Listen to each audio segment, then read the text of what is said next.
الحمد لله وكفى وسلام على حبيبه المصطفى أما بعد فأعوذ بالله من الشيطان الرجيم بسم الله الرحمن الرحيم إن الله وملائكته يصلون على النبي يا أيها الذين آمنوا صلوا عليه وسلموا تسليما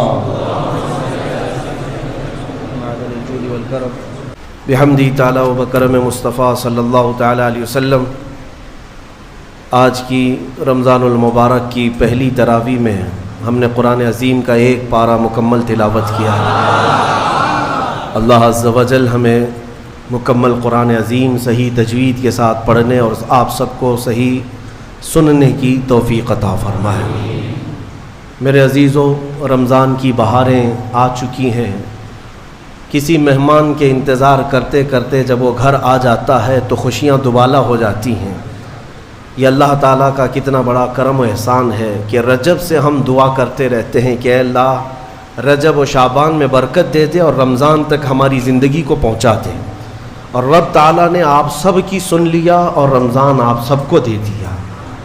ورنہ آج بھی کچھ لوگوں کی موت ہوئی ہے، آج کے دن بھی کئی لوگوں کی موت ہوئی ہے، چاند دکھنے سے پہلے بھی کچھ لوگ قبرستان جا چکے ہیں۔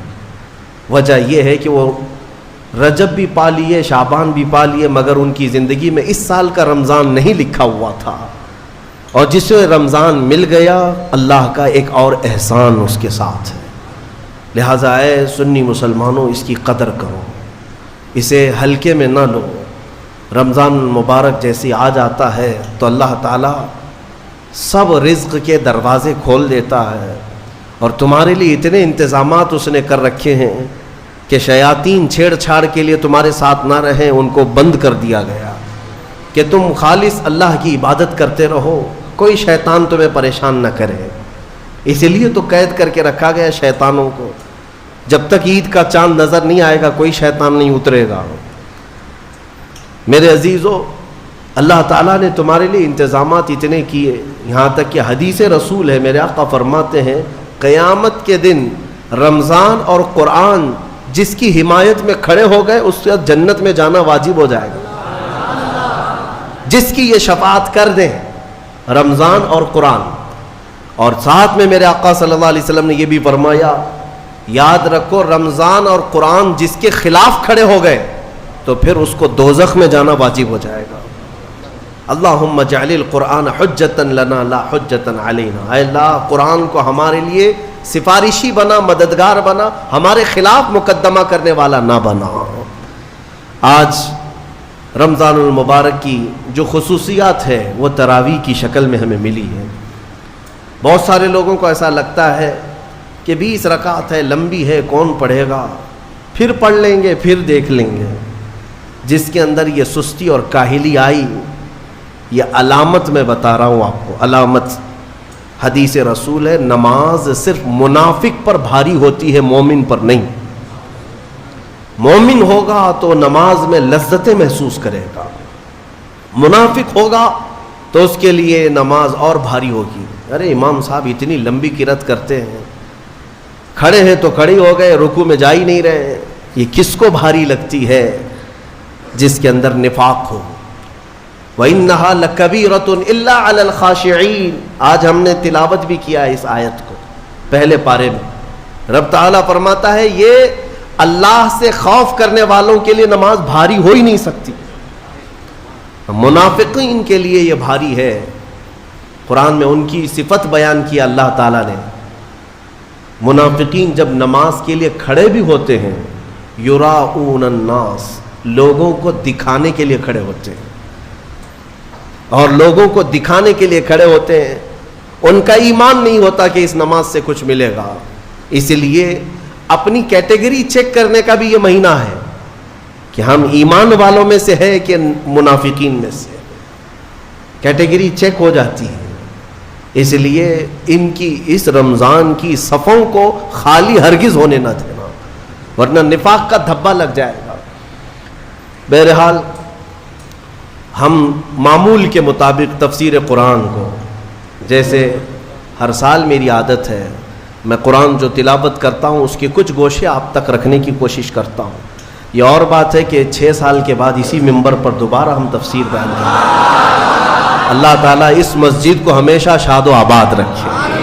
ہم رہیں یا نہ رہیں یہ ممبر سدا سلامت رہے. اس ممبر کو تفسیر قرآن کے لیے خاص کیا گیا تھا. آپ سب کو پتہ ہے یہ تفسیر قرآن کا ممبر ہے. مولا تعالیٰ یہاں سے قرآن کی آواز ہمیشہ بلند فرمائے. اور آج دنیا میں اگر میری آواز گونجتی ہے تو اسی تفسیر کی برکت سے ہے. مجھے کوئی اور مقام یا جو کچھ بھی آواز میں اللہ نے عطا کیا ہے وہ اس تفسیر قرآن کی برکت ہے. ہم نے اپنی آواز کی ابتدا یا امت کو جھنجھوڑنے کی ابتدا اسی ممبر سے کیا تھا. یہی ممبر ہے، وہ یہ تاریخی ممبر ہے. اللہ تعالیٰ اس کی برکتیں ہم سب کو عطا فرمائے. اور مجھے یقین ہے کہ اس ممبر میں وہ اثر ہے کہ اچھے اچھوں کے چولہے ہل جاتے ہیں. یہ ممبر رسول پاک صلی اللہ علیہ وسلم کی نیابت کا ممبر ہے. ہاں، صرف اس کو لکڑی کا ممبر نہ سمجھیں. یہ رسول اللہ کا ممبر ہے جہاں سے حدیث رسول سنائی جاتی ہے، جہاں سے اللہ کے کلام کی تفسیر ہوتی ہے. اور آج دنیا کو ایک بات میں آپ کو بتا دوں، کسی بم سے، میزائل سے، پیٹرول سے اتنا خوف نہیں لگتا جتنا ایک عالم ربانی کی زبان سے ڈر لگتا ہے. وجہ یہ ہے کہ دنیا کو پتہ ہے کہ سارے بم اتنا کام نہیں کرتے جتنا ایک عالم کی زبان کام کرتی ہے. ہاں، میں یہ زبان اس لیے کہ اللہ تعالیٰ ان زبانوں سے امتوں کے دل میں انقلاب پیدا کرتا ہے. اللہ تبارک و تعالیٰ ہمیشہ وہ برکت ہمیں عطا فرمائے. آج قرآن کی جو تلاوت ہم نے کی ہے وہ سورہ بقرہ، سورہ فاتحہ کے بعد پہلی سورہ قرآن میں سورہ بقرہ ہے. سورہ بقرہ سب سے بڑی سورہ ہے قرآن پاک میں. تقریباً 2.5 پارے پر مشتمل ہے، 280 کے قریب آیات ہیں. اور سورہ بقرہ کی بڑی برکتیں بھی ہیں. ایک روایت میں ملتا ہے کہ پورے قرآن کا جو کچھ بھی مضمون ہے اللہ نے وہ سب سورہ بقرہ میں بیان کر دیا. پورے قرآن میں جو کچھ بھی ہے وہ سورہ بقرہ میں، اور جو سورہ بقرہ میں ہے وہ سورہ فاتحہ میں، پورا سورہ فاتحہ میں ہے. اور اسی کو مولا کائنات علی مرتضیٰ نے فرمایا کہ اگر میں سورہ فاتحہ کی تفسیر لکھنے بیٹھ جاؤں تو 70 اونٹوں کو بوجھل کر سکتا ہوں.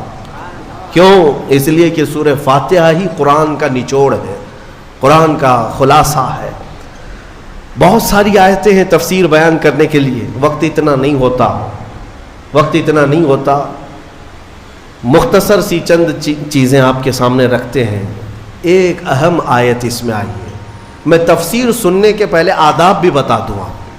قرآن پڑھنے کے بھی آداب اور تفسیر سننے کے بھی آداب. ظاہر سی بات ہے کچھ آداب وہ ہیں جو ظاہر سے تعلق رکھتے ہیں. وضو سے ہونا چاہیے نماز قرآن پڑھنے کے لیے. لا یمسہ الا المطہرون، اس کو صرف اور صرف پاکیزہ لوگ چھوئیں گے. کس کو؟ قرآن پاک کو. تلاوت کرنے کے لیے وضو شرط ہے یا نہیں؟ چھونے کے لیے سب کو پتہ ہے. ادب یہی ہے، ظاہری ادب یہ ہے کہ پاک رہے، جنوبی نہ رہے، حیض و نفاس والی عورت نہ رہے. قرآن پاک کے لیے یہ ظاہری آداب ہوئے. کچھ باطنی آداب بھی ہیں. قرآن پڑھنے کے لیے کچھ باطنی آداب بھی ہیں. تم 10 بار نہا لو، 10 بار وضو کر لو، قرآن کو ظاہری آداب کے اعتبار سے چھو تو سکتے ہو. باطنی آداب میں سب سے پہلی شرط یہ ہے قرآن پڑھنا ہو یا سننا ہو تو عشق مصطفیٰ ہونا چاہیے. ہاں، بغیر حب مصطفیٰ کے اگر قرآن پڑھے گا تو پھر گمراہی کی طرف بھی جا سکتا ہے. قرآن تو قرآن ہے. حدیث رسول کے بارے میں کہا گیا بخاری شریف کے بارے میں کہ بے عشق مصطفیٰ پڑھتے ہیں جو بخاری. سنا ہے نا آپ نے؟ بے عشق مصطفیٰ جو پڑھتے ہیں بخاری. آتا ہے بخار، ان کو آتی نہیں بخاری. بخار آ جائے گا لیکن بخاری نہیں آئی. جب بخاری کے لیے عشق مصطفیٰ ضروری ہے تو پھر قرآن کے لیے کتنا ہے. اس لیے سب سے پہلی چیز میں آپ کو یہ بتا دوں، قرآن پڑھنا ہے یا سننا ہے، عشق مصطفیٰ شرط ہے. شرط ہے. محمد کی محبت دین حق کی شرط اول ہے. اسی میں ہو اگر خامی تو سب کچھ نامکمل ہے. قرآن کی ایک آیت سنا ہوگا نا آپ نے، لقد جاءکم من اللہ نور، قد جاءکم من اللہ نور و کتاب مبین. مشہور آیت ہے. اللہ فرماتا ہے بے شک اللہ کی طرف سے ایک روشن کتاب، قد جاءکم من اللہ نور و کتاب مبین، بے شک اللہ کی طرف سے ایک نور آیا اور ایک روشن کتاب. ایک نور آیا اور ایک روشن کتاب. توجہ چاہتا ہوں، کیا چیزیں آئی اللہ کی طرف سے؟ ایک نور آیا اور ایک روشن کتاب. نور کون ہے سنیوں کو سمجھانے کی ضرورت نہیں. دوسرے لوگ تعویل کرتے ہیں نور سے مراد وہ ہے، نور سے مراد یہ ہے. ہم تو کہتے ہیں صبح طیبہ میں بٹتا باڑا، صدقہ لینے نور کا آیا ہے تارا. ارے ہمارا مزاج تو یہ ہے، بریلی کے امام نے ہمیں یہ سمجھایا ہے، وہی تو جوبن ٹپک رہا ہے، وہی تو جوبن ٹپک رہا ہے، وہی تو اب تک چھلک رہا ہے. نہانے میں جو گرا تھا پانی کٹورے تاروں نے بھر لیے تھے. یعنی یہ ستاروں کی جو چمک ہے نا، تم کیا سمجھتے ہو؟ سائنٹیفک اعتبار سے کہتے ہیں کہ سورج کی روشنی کھینچ کر رات کو تارے چمکتے ہیں. ہم نے سوال کیا پھر سورج کس کی روشنی کھینچتا ہے؟ سورج کس کی روشنی کھینچتا ہے؟ وہ روشنی سمجھنے کے لیے بریلی کے امام کی زبان میں پڑھنا پڑے گا. سورج ہو کہ چاند ہو، اعلیٰ حضرت فرماتے ہیں کہ اتار کر ان کے رخ کا صدقہ، اتار کر ان کے رخ کا صدقہ، وہ بٹ رہا تھا نور کا باڑا. اچھل اچھل کر جبی، یہ چاند و سورج اچھل اچھل کر جبی کی خیرات مانگتے تھے. معراج کی شب میں چاند سورج اچھل اچھل کر جبی کی خیرات مانگتے تھے کہ اللہ یہ تیرے حبیب کا جو اترن ہے، نہانے میں جو گرا ہے اور پیشانی مبارکہ سے جو پانی ٹپکا ہے، چاند کہتا ہے وہ میری جھولی میں دے دیا جائے اور سورج کہتا ہے میری جھولی میں دے دیا جائے. جو بات میں عرض کر رہا ہوں وہ یہ ہے کہ قرآن میں اللہ نے کیا فرمایا؟ بے شک اللہ کی طرف سے تمہارے پاس کیا آیا؟ ایک نور آیا اور دوسرے روشن کتاب. جس کو ہم نے آج پڑھا وہ روشن کتاب. تراویح میں جو پڑھا وہ کون سی کتاب ہے؟ روشن کتاب. روشن ہی ہے حقیقت میں، جو پڑھتا ہے وہ بھی روشن ہوتا. روشن کتاب آئی اور ایک نور آیا. دونوں کا کیا کمبینیشن ہے؟ دونوں کا کیا تعلق ہے؟ اللہ کی طرف سے ایک نور آیا اور ایک روشن کتاب. یہاں اگر ایسا ہوتا کہ بے شک اللہ کی طرف سے کتاب آئی اور ایک نور آیا، نہیں، اللہ کی طرف سے ایک نور آیا پھر روشن کتاب. پتہ یہ چلا لائٹ سب بند کر دیں اور کتاب کھولیں، کیا پڑھ پاؤ گے؟ پڑھ پاؤ گے؟ ساری لائٹ میں بند کرتا ہوں اور تمہارے سامنے کتاب رکھتا ہوں، پڑھو، کچھ نہیں پڑھ پاؤ گے. ادھر سے ادھر انگلیاں پھیر سکتے ہو. پڑھنے کے لیے روشنی ہونا یہ ضروری ہے. بغیر روشنی کے کتاب نہیں پڑھی جا سکتی. اسی لیے آیت میں اللہ نے فرمایا بے شک اللہ کی طرف سے پہلے کیا آیا؟ نور آیا، پھر کیا آئی؟ روشن کتاب. اب اس روشن کتاب کے لیے یہ کرنٹ والی لائٹ نہیں، نور مصطفیٰ کی روشنی ضروری ہے. جب نور مصطفیٰ میں پڑھو گے تو اس کتاب سے ہدایت بھی پاؤ گے. الحمدللہ اہل سنت و جماعت کے حصے میں وہ ہدایت آئی کہ ہم عشق مصطفیٰ کی زبان میں قرآن پڑھتے ہیں. الحمدللہ. آج بہت ساری باتیں تھی لیکن ایک آیت کی طرف میں لے جاتا ہوں. کچھ لوگوں کو قرآن سے ایسی ایسی چیزیں نکالنے کی عادت ہے کہ کہیں حضور کی شان میں کچھ کمی نظر آ جائے کہ حضور پاک صلی اللہ علیہ وسلم کو یہ نہیں تھا، وہ نہیں تھا، ان کو وہی چیزیں ملتی ہیں. حالانکہ قرآن کا مفہوم وہ نہیں ہے، سمجھ کا ان کے قصور ہے. عربی سے نابلد ہے، ناآشنا ہے، کچھ بھی اٹکل پچھو مار کے ترجمے میں گمراہ ہو جاتے ہیں. لیکن قرآن نے آداب سکھائے. توجہ چاہتا ہوں. آج ہم نے ایک آیت پڑھی ہے سورہ بقرہ میں. اللہ تعالیٰ فرماتا ہے یا ایھا الذین آمنوا لا تقولوا راعنا وقولوا انظرنا واسمعوا وللکافرین عذاب علیم. اے ایمان والو راعنا مت کہو، راعنا مت کہو. کیا مطلب ہے اس کا؟ تھوڑا سا عربی میں سمجھا دوں. ہوتا یہ تھا کہ رسول پاک صلی اللہ علیہ وسلم جب مجلس میں صحابہ کو درس دیتے، کوئی بات اگر کسی صحابی کو سمجھ میں نہ آتی تو وہ یوں کہتے راعینا یا رسول اللہ. آپ کہتے نا پارڈن می، پارڈن می. ایک ٹیچر کو کہا جاتا ہے کہ دوبارہ ارشاد، دوبارہ ارشاد. کیوں؟ کہ آپ دوبارہ بیان فرمائیں تاکہ میں اور سمجھ سکوں. تو تو صحابہ کیا کہتے تھے؟ راعنا یا رسول اللہ، اے اللہ اے رسول اللہ ہماری رعایت کر دیجئے تھوڑی سی، یعنی ہم جلد نہیں سمجھ پائے، اور ایک بار بیان کر دیجئے۔ لیکن اسی زمانے میں راعنا صحابہ کس نیت سے کہتے تھے؟ اے اللہ کے رسول ہماری رعایت کیجیے۔ اسی زمانے میں یہودیوں کی زبان میں راعنا کا ترجمہ غلط تھا۔ راعنا کا مطلب ہوتا تھا ہمارا چرواہا، ہمارا چرواہا۔ تو ہوتا یہ تھا کہ صحابہ کہتے تھے راعنا یا رسول اللہ ہماری رعایت کر دیجئے اے اللہ کے رسول۔ یہودی جو سنتے تھے تو مذاق اڑاتے تھے، دیکھو مسلمانوں کو اپنے ہی نبی کو اپنا چرواہا کہتے ہیں، اپنے ہی نبی کو اپنا چرواہا کہتے ہیں۔ وہ ٹھٹا مار کر کے ہنستے تھے، مذاق اڑاتے تھے۔ لیکن مجھے بتاؤ میرے عزیزو، کسی صحابی کے دل میں یہ نیت تھی؟ ان کے خواب و خیال میں بھی یہ گمان نہیں کہ ہم حضور کے بارے میں ایسا سوچیں، لیکن وہ اپنی زبان میں کہہ رہے تھے۔ لیکن دیکھیں قانون خداوندی کو، اللہ نے اس لفظ کو بھی منع کر دیا جس کا معنی کسی بھی زبان میں الگ آ سکتا ہو، وہ جملہ میرے نبی کی شان میں بولا ہی نہ جائے، بولا ہی نہ جائے۔ اور عام لوگوں کو نہیں، امت میں اگر سب سے اچھے لوگ کوئی تھے تو رسول کے صحابہ تھے۔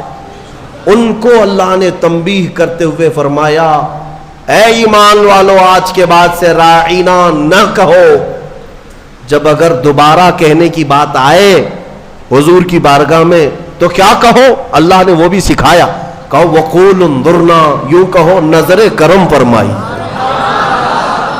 اللہ نظر کرم فرمائیے۔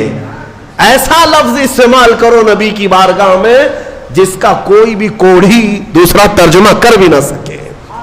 کوئی بھی دل کے کوڑ والا مریض جو گستاخ ہے، بغض رکھتا ہے، عداوت رکھتا ہے، وہ ایسا تصور بھی نہ لا سکے۔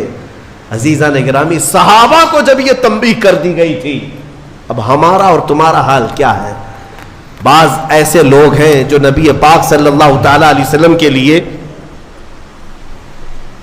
حضور پاک صلی اللہ تعالی علیہ وسلم کے لیے الفاظ کی ہیرا پھیری کے ساتھ وہ شان رسالت میں تنقیص کرنے کو اور گستاخی کرنے کو یہ سمجھتے ہیں کہ ہم بہت پڑھے لکھے لوگ ہیں، ہم بہت ایجوکیٹڈ لوگ ہیں۔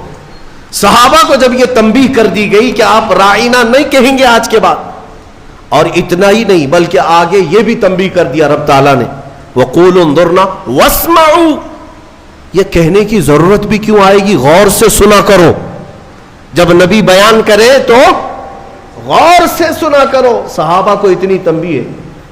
دوسری آیتیں ہیں سورہ حجرات کی، وہ پڑھیں گے تو عش عش کر جائیں آپ۔ مولا فرماتا ہے لا ترفعوا اصواتکم فوق صوت النبی، تم میں سے کوئی بلند آواز سے نبی کی بارگاہ میں بات بھی نہ کرے۔ صحابہ کو کہا گیا۔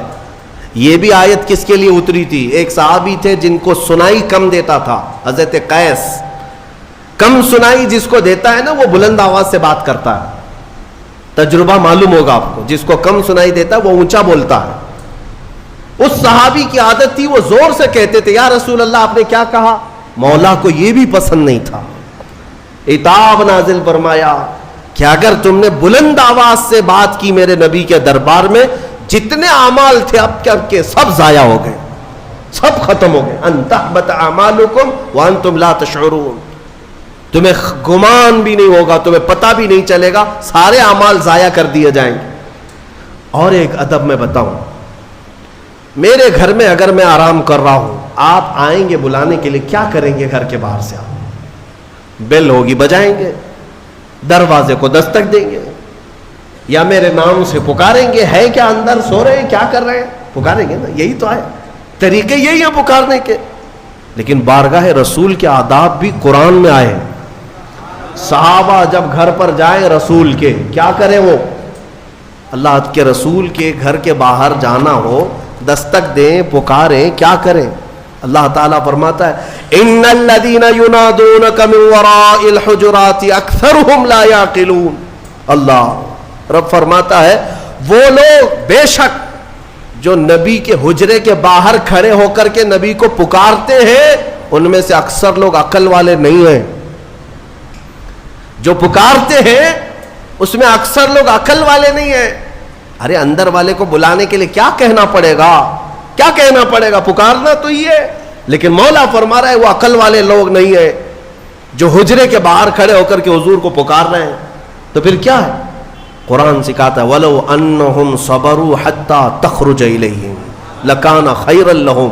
رب فرماتا ہے آداب یہ ہے لوگوں کو چاہیے کہ وہ دروازے کے باہر جا کر خاموش کھڑے رہے, میرا رسول خود باہر ہے. ارے نادانوں پوچھو, رسول دروازے بند اندر بیٹھ کر باہر کون کھڑا ہے کیسے جانتے ہیں؟ یہی عقیدہ بریلی کے امام نے ہمیں دیا. اور کوئی غیب کیا تم سے نہاں ہو بھلا, جب نہ خدا ہی چھپا. رسول پاک کو خبر تو ہے کہ دروازے کے باہر کون کھڑا ہے, اسی لیے قرآن کہہ رہا ہے جاؤ تو ہاتھ باندھ کر کھڑے رہو, بس میرا رسول خود ہی باہر آئے گا. پکارنے کے لیے ہم اور آپ ہیں, ہم مجھے پکارو, ہو سکتا ہے مجھے پتہ ہی نہیں باہر کون ہے, لیکن رسول کے لیے نہیں. ایک صحابی آئے, وہ دعا کرانے کے لیے آئے تھے, گھر سے غریب تھے, تنگ دست تھے, ان کے ماں باپ کا انتقال ہو گیا تھا.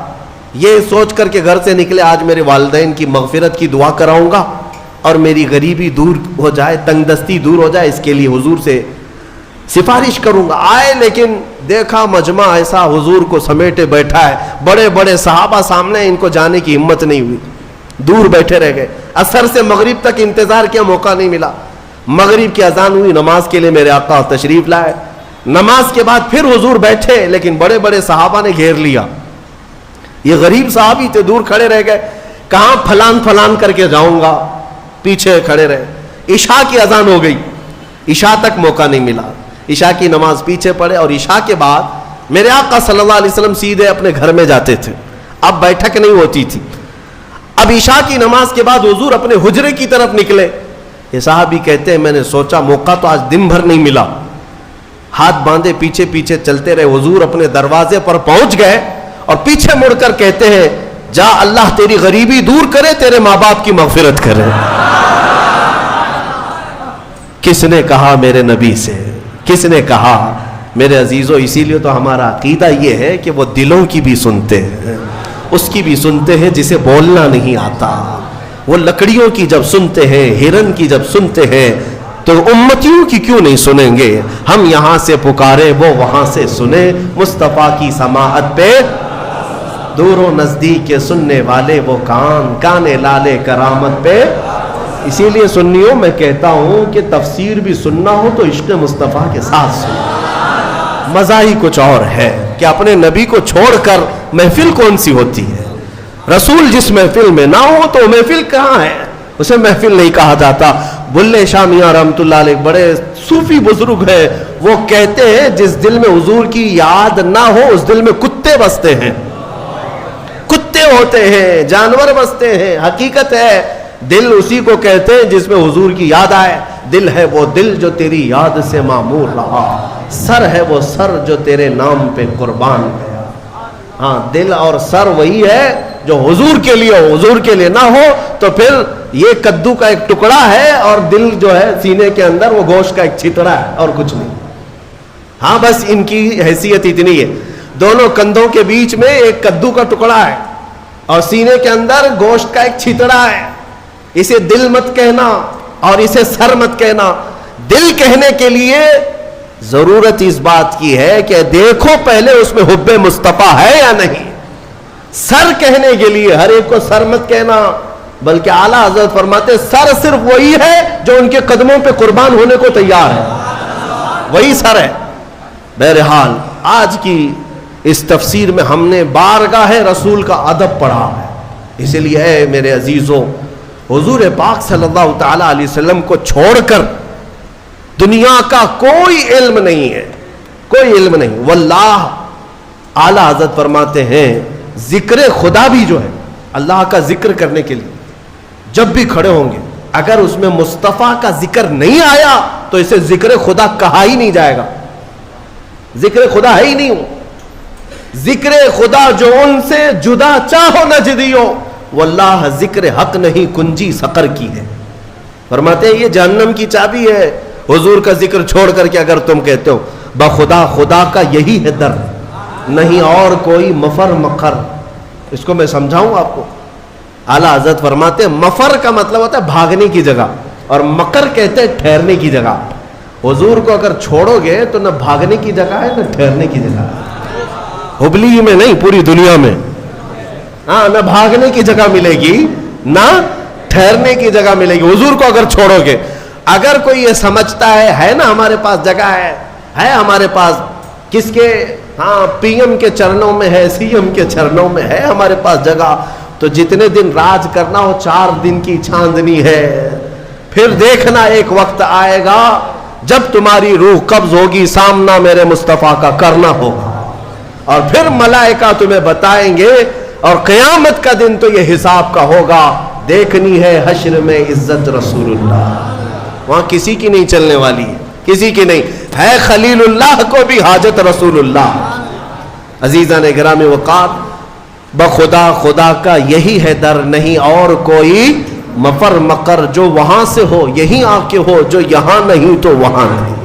تفسیر قرآن کے لیے بھی حضور پاک صلی اللہ تعالیٰ علیہ وسلم کی محبت شرط ہے, شرط ہے. حضور کو چھوڑ کر ایک ابھی سوشل میڈیا میں گمراہی پھیلانے والے کئی ایسے موسمی کیڑے آتے رہتے ہیں, اور آج مجھے جوانوں کو بتانا اس لیے بھی ضروری ہے کہ یہ اپنا آدھا دین جو ہے سوشل میڈیا پر ہی سمجھ بیٹھے ہیں. ہاں, ان کا سب سے بڑا استاد تو علامہ گوگل ہے. مولانا گوگل سے پوچھیں گے, نام بھی اسی سے پوچھیں گے, مسئلے بھی اسی سے پوچھیں گے, اور گوگل صاحب سب بتا دیتے ہیں. تو جس کا استاد گوگل ہے وہ سنے. ہر چیز اس میں جو آ جاتی ہے وہ صحیح نہیں ہوتی. ہاں, شہد دکھائے زہر پلائے, قاتل ڈائن شوہر کش, اس مردار پہ کیا للچانا دنیا دیکھی بھالی. اعلیٰ حضرت نے اس کی بہت پہلے تشریح کر دی تھی. یہ وہ دنیا ہے جو تمہیں شہد دکھاتی ہے اور زہر پلاتی ہے. کچھ لوگ ایسے آئے ہوئے ہیں اس میں. ایک شخص آیا, وہ کہتا ہے کہ صرف قرآن, اس میں کسی حدیث کی ضرورت نہیں, حدیث لینا ہی نہیں ہے, نہ بخاری نہ مسلم نہ ترمذی نہ ابو داؤد نہ نسائی نہ ابن ماجہ نہ مشکات, کوئی حدیث نہیں چاہیے, قرآن ہی چاہیے, صرف قرآن سے. ہمیں یہ خبر ملی, کچھ نوجوان اس میں بہکتے چلے گئے, ہاں قرآن ہی تو سب کچھ ہے اس کے اندر. جب اللہ نے فرمایا سارا بیان ہم نے قرآن میں اتار دیا ہے, کوئی خشکی تری چھوڑا ہی نہیں, سب کچھ قرآن میں ہے, تو پھر حدیث کی کیا ضرورت. وہ شک ڈالتے ہیں. ارے ظالم, تو یہ تو بتا یہ قرآن اترا کس پہ ہے, یہ قرآن کہاں سے آیا, کون بتایا یہ آیت ایسی ہے. حضور کو چھوڑے گا تو ایک آیت بھی تجھے نہیں ملے گی. قرآن کس نے سنایا؟ ارے حضور پر وہی اترتی تھی, حضور سنائے صحابہ کو تو قرآن لکھا گیا. اگر حضور بیان نہ کرتے تو کیا قرآن آتا؟ آج نبی پاک کو چھوڑ کر کچھ لوگ یہ کہتے ہیں کہ کسی حدیث کی ضرورت نہیں, صرف قرآن, صرف قرآن. اے میرے عزیزوں, اس طرح کی گمراہیوں سے اپنے آپ کو بچا لو. میں حدیث میں یہ بھی بتا دوں, حضور پاک صلی اللہ علیہ وسلم نے یہ بھی بشارت 1400 سال پہلے دی. فرمایا ایک زمانہ تم پر آئے گا, ایک شخص آئے گا جو تکیے پر ٹیک لگا کر بیٹھا رہے گا, اور پھر لوگوں سے کہے گا کہ صرف قرآن ہی کافی ہے, کسی حدیث کی ضرورت نہیں. حضور نے 1400 سال پہلے بتایا تھا. 1400 سال پہلے حضور نے آگاہ فرمایا کہ ایسی گمراہ لوگوں سے, اور حضور نے یہ بھی فرمایا یہ وہ لوگ ہیں جن کے لیے قرآن حلق سے نہیں اترتا, انہیں قرآن کی سمجھ نہیں ہے, لیکن وہ قرآن کے ذریعے پوری دنیا کو گمراہ کرنے کی کوشش کرتے. اے میرے عزیزوں, قرآن کو صرف گوگل سے نہیں, صرف فیس بک سے نہیں, بلکہ علماء صالحین باعمل عاشقان مصطفیٰ سے پڑھا کرو, تو پھر تمہیں ہر آیت کا مفہوم بھی سمجھ میں آ جائے, ورنہ ادھر کا ادھر مارتے رہ جاؤ گے. میں آپ کو بتاؤں ایک مثال, اللہ نے اپنے رسول سے فرمایا وَوَجَدَكَ ضَالًّا فَهَدَى, سورہ والضحیٰ میں اللہ نے فرمایا وَوَجَدَكَ ضَالًّا فَهَدَى. ضال کا مطلب عربی میں گمراہ, بھٹکا ہوا ہے.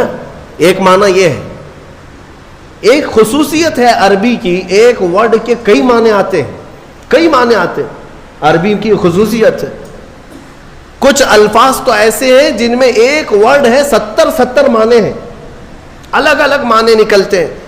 یا عقل والا دیکھ کر کے ترجمہ کرے گا یہاں کیا مراد ہے.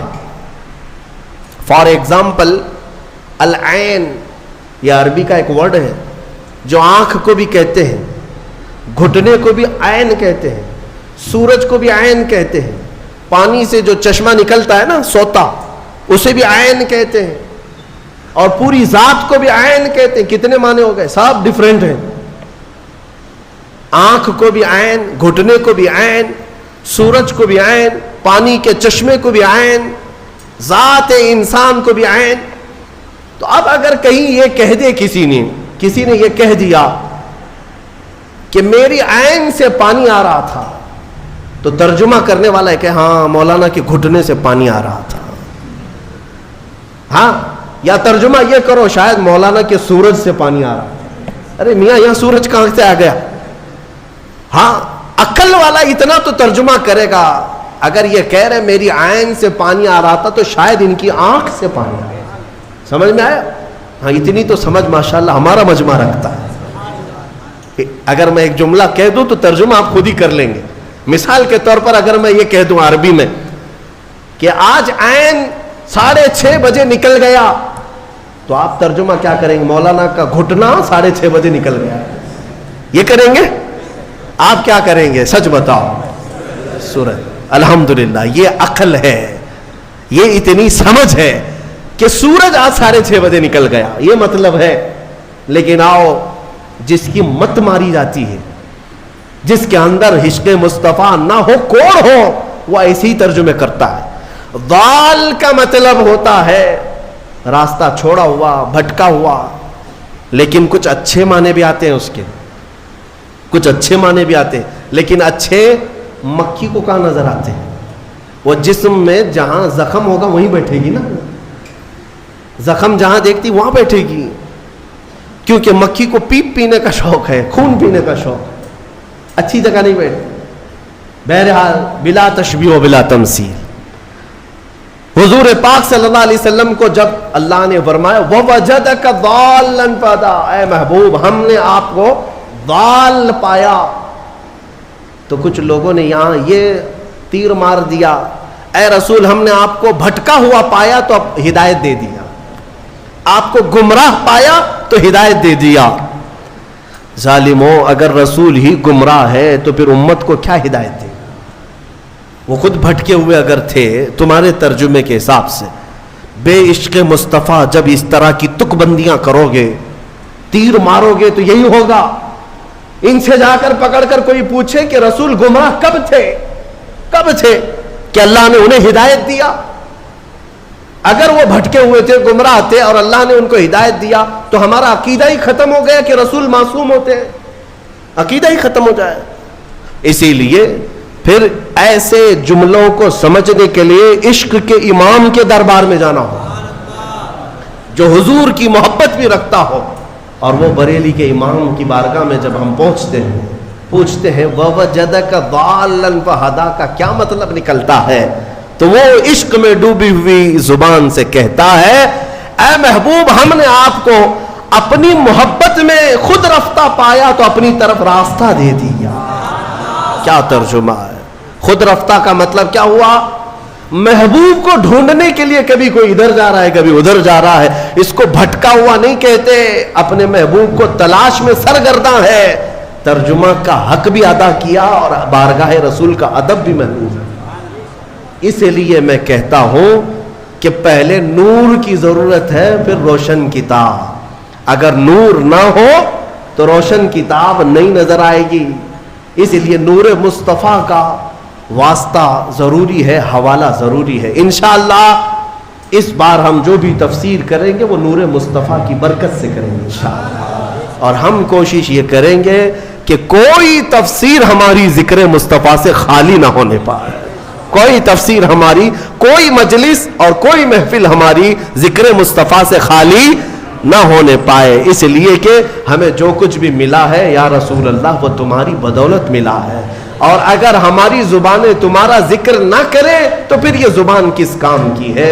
دہن میں زبان تمہارے لیے، بدن میں ہے جان تمہارے لیے. یا رسول اللہ ہم آئے یہاں تمہارے لیے، اٹھے بھی وہاں جب ہم انہی کے لیے آئے ہیں تو پھر کیوں نہ ان کا ذکر کریں. ہم مسلمان ساتھ میں اللہ تعالیٰ کا یہ شکر بجا لاتے ہیں کہ مولا تو نے اپنے حبیب کے چاہنے والوں کی جماعت میں ہمیں بنایا ہے, ہمیں اس جماعت میں رکھا جو صبح اٹھتی ہے تو مصطفیٰ جان رحمت پہ لاکھوں سلام کہتی ہے, اور اپنا سلام نمازوں کا پھیرتی بھی ہے تو کھڑے ہو کر یا نبی سلام علیکہ کہتی ہے. یعنی مولا کا یہ کتنا بڑا احسان ہے کہ اس نے اپنی عبادتوں کے لیے مسجد میں بلایا, لیکن ہماری مسجدیں عبادت خداوندی کے ساتھ ساتھ مدینے کی طرف توجہ بھی دلا دیتی ہیں, مدینے کی طرف رخ کرنا بھی سکھا دیتی ہے. وہ مسجد ہی کیا جو مدینے کا رخ نہیں دکھاتی, وہ مسجد ہی کیا جو مصطفیٰ کے چہرے کی تڑپ نہیں پیدا کرتی, دیدار کی تڑپ نہیں پیدا کرتی. اللہ تبارک و تعالی ہمیں کہنے سننے سے زیادہ عمل کی توفیق عطا فرمائے. سورہ بقرہ کی وہ تفسیر, پچھلی تفسیریں ہوں گی, آپ اس کو بھی سن لیں. ہم نے کافی سالوں سے جو تفسیریں کی ہیں موجود ہے, اس میں جو آیتیں آئی ہیں اجمالاً اگر میں ذکر کروں تو پہلے اللہ نے ایمان والوں کی تعریف فرمائی. سب سے پہلے جو شروع ہو رہا ہے یؤمنون بالغیب, وہ لوگ جو غیب پر ایمان لاتے ہیں, اللہ نے ایمان والوں کی تعریف کی. اس کے بعد کافروں کی مذمت کی کہ کچھ کافر ایسے ہیں جن کے دلوں پر اللہ نے مہر لگا دی, انہیں کچھ اب سمجھ میں نہیں آئے گا. ختم اللہ علی قلوبہم وعلی سمعہم وعلی ابصارہم غشاوہ, ان کے دلوں پر مہر لگا دی گئی, ان کی آنکھوں پر پردہ پڑا ہے, ان کے کانوں کو کچھ نہیں سنائی دے گا. کیا حق بات نہیں نظر آئے گی, حق بات نہیں سنائی دے گی, حق بات سمجھنے کی طاقت نہیں ہوگی. آج بہت سارے ایسے ہیں جو اسلام کی حقانیت کو آنکھوں کے سامنے دیکھ رہے ہیں, مگر یہ ابو جہل کی اولاد ماننے کو تیار نہیں مانے گی. ہاں, ان کے دلوں پر اللہ نے مہر لگا رکھی ہے. یہ دشمنی میں اس قدر آگے بڑھیں گے, ان کو نماز سے چڑ ہے, اذان سے چڑ ہے, قرآن سے چڑ ہے, برقعے سے چڑ ہے, ٹوپی سے چڑ ہے, داڑھی سے چڑ ہے. کیوں چڑ ہے؟ دل پر جو مہر لگی ہوئی ہے, دل پر جو مہر لگی ہوئی ہے. ان کا کام کیا ہے, ان کو کیا کرو گے آپ؟ بعض لوگ ابھی یہ سوچتے ہیں, ہمیں بھی کہتے ہیں کہ مولانا ہو سکتا ہے کچھ تقریروں سے وہ پلٹ جائیں, جن کو اللہ نے مہر لگا کے رکھا, ہم کیا پلٹیں اس کو؟ اللہ نے اپنے رسول سے کہا انک لا تسمع الموتى, اے رسول ان مردوں کو آپ سنا نہیں سکیں گے. ان کو اللہ نے مردہ فرمایا. جو دشمنی میں جل رہا ہے اسے چھوڑ دیں, اسے چھوڑ دیں, ان قریب اللہ کی پکڑ میں وہ گرفتار ہوگا. ہاں, اگر انجانے میں کوئی بھٹکا ہوا ہے تو اس کو ہدایت دینے کے لیے کوشش ضرور کرنی چاہیے.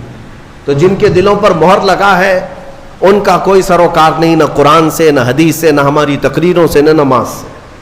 تیسری ایک جماعت ہے جس کی مذمت میں اللہ نے 13 آیتیں نازل کی. 5 آیتیں مومنوں کی شان میں, 2 آیتوں کافروں کے لیے, 13 آیتیں ایک جماعت کے لیے آئی. وہ کون سی جماعت ہے میاں؟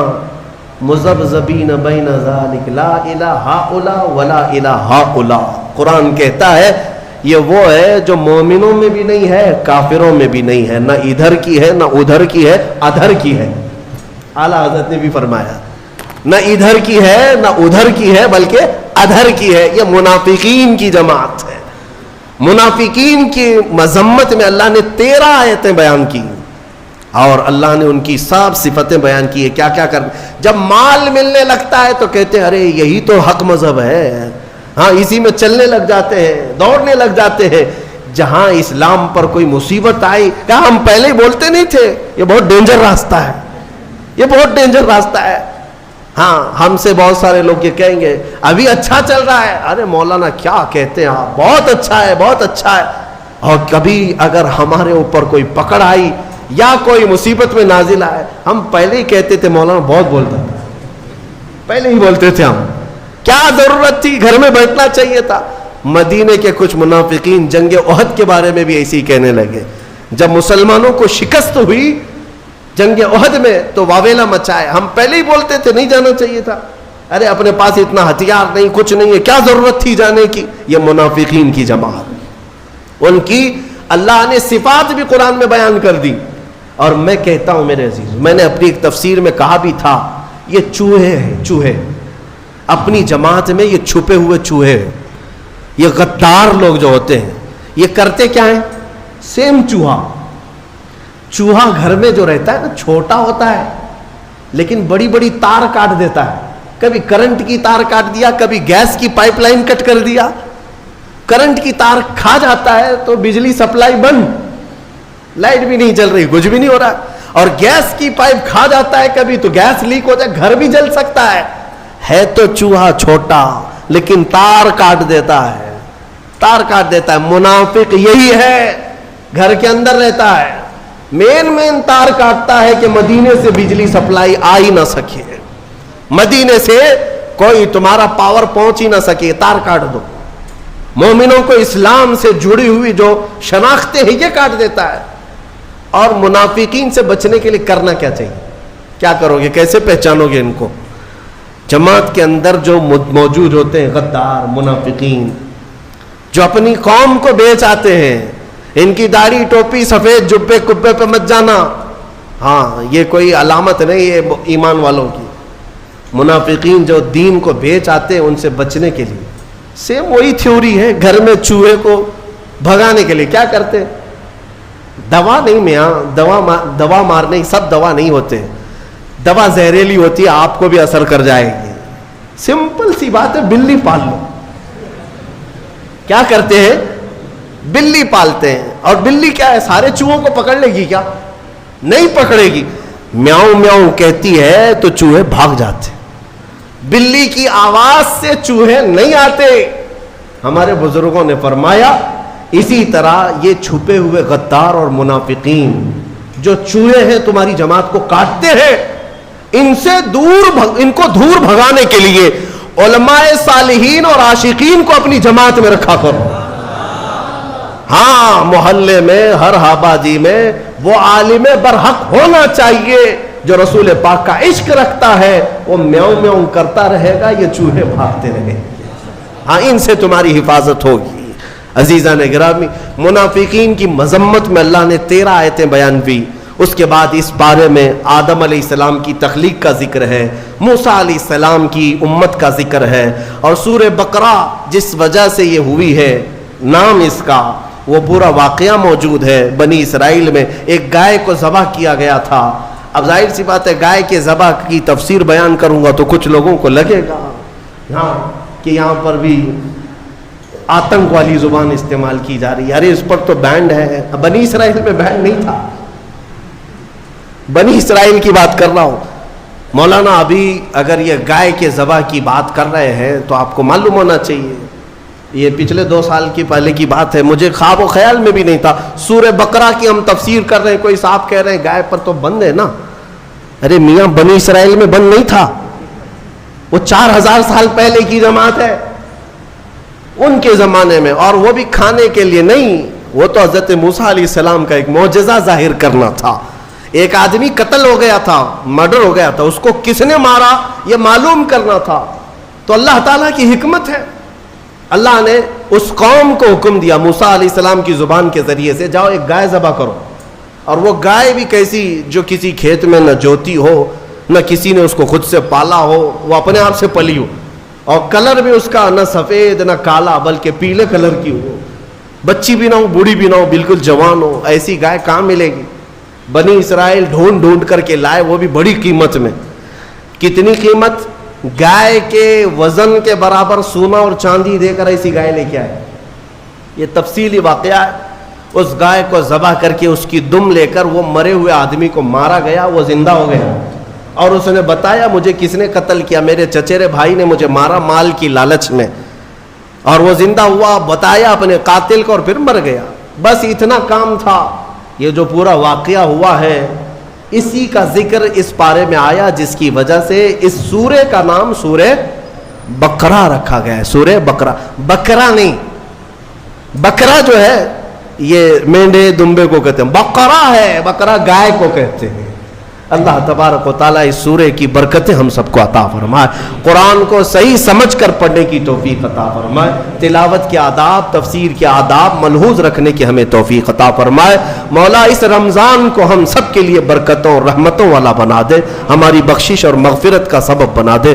وآخر دعوانا ان الحمد للہ رب العالمین. اور ایک دعا کی درخواست آئی ہے ہمارے جناب محمد صادق کپیالور صاحب جو تقریباً 3 سال سے لکھنؤ کی جیل میں قید ہیں، اور بے قصور کچھ مسلمانوں کو اس طرح ظالم قید و بند کی صحبتیں میں رکھتے ہیں۔ ہم ان بے قصور مسلمانوں کے لیے خصوصی دعا کرتے ہیں اور مولا کریم کی بارگاہ میں عاجزانہ آپ ہاتھ اٹھا کر یہ کہیں کہ مولا ہم میں جو بھی عاشقان مصطفیٰ ناحق بے قصور جیلوں میں ہیں ان کی رہائی کی سبیل پیدا فرما دے، ان کو ظالموں کی چنگل سے آزاد فرما دے، ان کو بے قصور ثابت فرما دے۔ وصلی اللہ تعالی علی خیر خلق محمد وآلہ واصحابہ اجمعین برحمتک یا ارحم الراحمین۔